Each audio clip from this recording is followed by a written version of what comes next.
the U.S. Air Force announced it has already flown a new prototype fighter.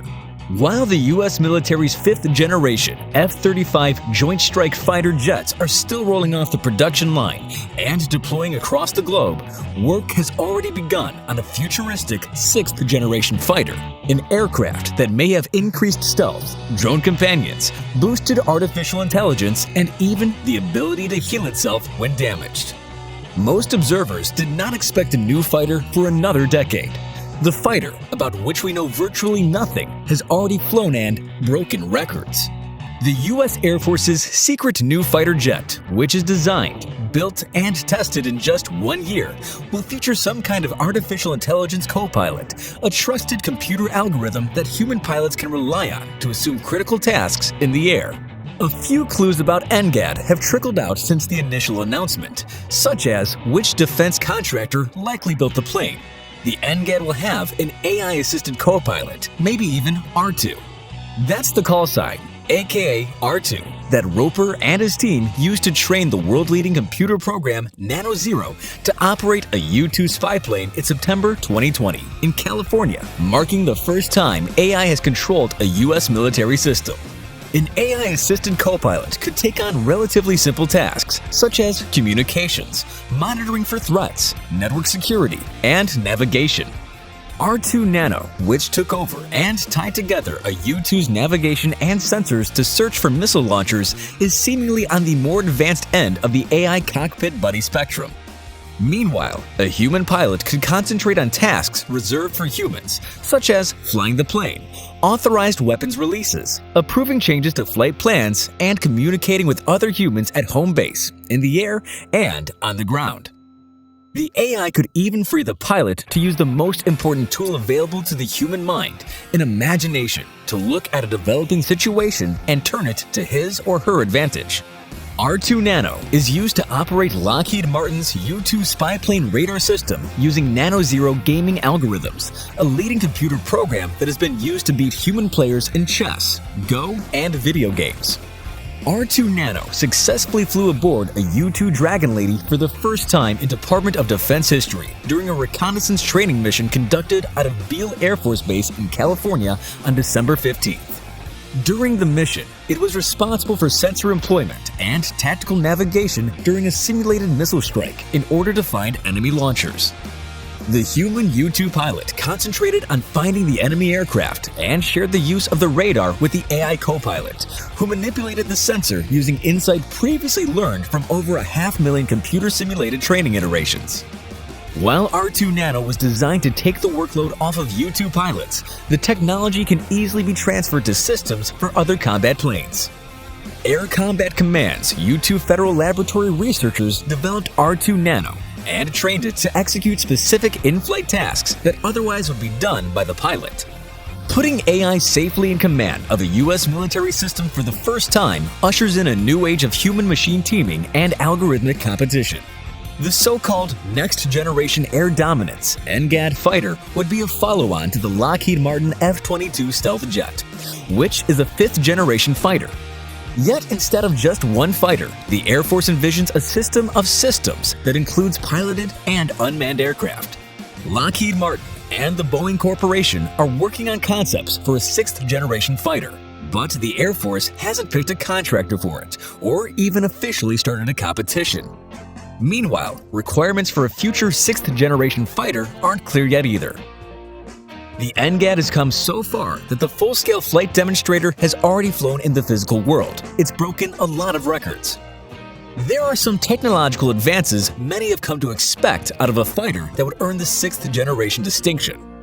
In order to truly be a sixth-generation fighter, most, if not all, of these attributes will likely have to be present. However, it pays to remember that while the F-22 served as the world's first fighter of its ilk, not all of its capabilities have to be matched by competitors to qualify. Sixth-generation fighters are expected to utilize modular designs to some degree, meaning the aircraft itself will be designed to allow for components to be removed and easily replaced with better ones. This will not only increase the lifespan of each aircraft, it will allow for the rapid deployment of more advanced sensors, avionics, and weapon systems than ever before. Optionally manned. Today, drones play a vital role in America's approach to warfare, But for the most part, these drones conduct fairly simple operations, like airstrikes in uncontested airspace. As efforts continue to blend artificial intelligence pilots with real ones, it stands to reason that the 6th generation of fighters will be so capable on their own that they'll be able to fly some missions without a pilot. Of course, that isn't because pilots are headed the way of the dodo. Pilots will always be an essential part of air warfare, or at least for decades to come. But tasking a pilotless aircraft with monotonous or highly dangerous work can not only free up manpower, it can save lives. Drone swarms. In keeping with the optionally manned premise, 6th generation fighters will likely serve as a data hub that manages a swarm of drone wingmen. With programs like Boeing's Loyal Wingman looking to develop and field drones for this distinct purpose, and highly capable but cost-effective actionable platforms like the Kratos Valkyrie currently in testing, it seems likely that the next wave of fighters will be designed to work in concert with these unmanned platforms. Data fusion and heads-up displays. The F-35 Joint Strike Fighter is widely considered to offer the most battlefield situational awareness of any fighter platform in history. That's largely thanks to a combination of data fusion capabilities and integrated heads-up displays. The F-35 can gather information from a whole slew of airborne and ground sensors, marry their disparate feeds, and spit out a display on the pilot's cockpit instrumentation and augmented reality helmet that makes fighting in real life a whole lot like playing a high-stakes video game. The next generation of fighters will likely not only make this capability universal, they'll build on these traits, creating an even more powerful quarterback in the sky. A power surplus. Along with its competitors, the U.S. military is already beginning to field directed energy weapons, and America's newest supercarrier, the USS Gerald R. Ford, was even designed to produce more power than it needs solely to support directed energy weapons developed in the future. Fighters of the 6th generation will almost certainly have to follow suit. In order to support weapons that haven't even been invented yet, 6th generation fighters will have to produce more power than they need. That way, when it comes time to swap out weapon components, the modular design will make the swap easy, and the power surplus will make them work. Weapons with more range than ever before. Many of these predicted capabilities work in conjunction with one another to offer a jump in performance, and nowhere is that more apparent than when discussing the range in which 6th generation fighters will be able to engage the enemy. By leveraging drones as forward observers, targeting data will be relayed back to 6th generation fighters, who can launch attacks against those far-off enemies using the drone's eyes as its own.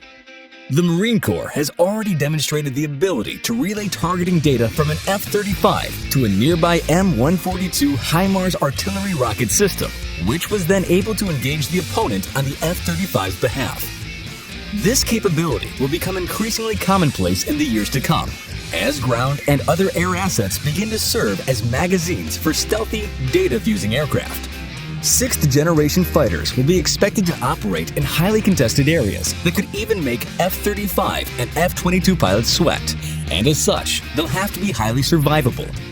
That means leveraging stealth and electronic warfare capabilities to limit engagement, and likely leveraging technology like the Navy's laser-induced plasma filament holograms to trick air defense systems and inbound infrared-seeking missiles. This is just one form of integrated self-protection that 6th generation fighters will likely carry into the fight as air defenses grow more capable and aircraft adapt to a new battlefield. What stealth characteristics we might see on a 6th gen platform? The traditional pattern of air-to-air combat. That means that frontal stealth is most important for a fighter. You might be using your fighter to penetrate enemy airspace for a strike mission, in which case, all aspects stealth would be nice, but it's not the priority, right? The priority is being seen second, so you get your first shot, and you get to kill the other person before they kill you. Now, when it comes to penetrating stealth, like for example, in the B-21, the follow-on to the B-2 bomber, all aspect stealth is far more important, because this is not a plane that'll be shooting at other planes. That's a plane that would be penetrating into the airspace to, take out some high-value target. But with fighters, stealth, low observability. That's more frontal, and it means being seen second, and it can show up in terms of the shape of the airframe. It can show up in terms of emissions. There are many different metrics by which we gauge stealth.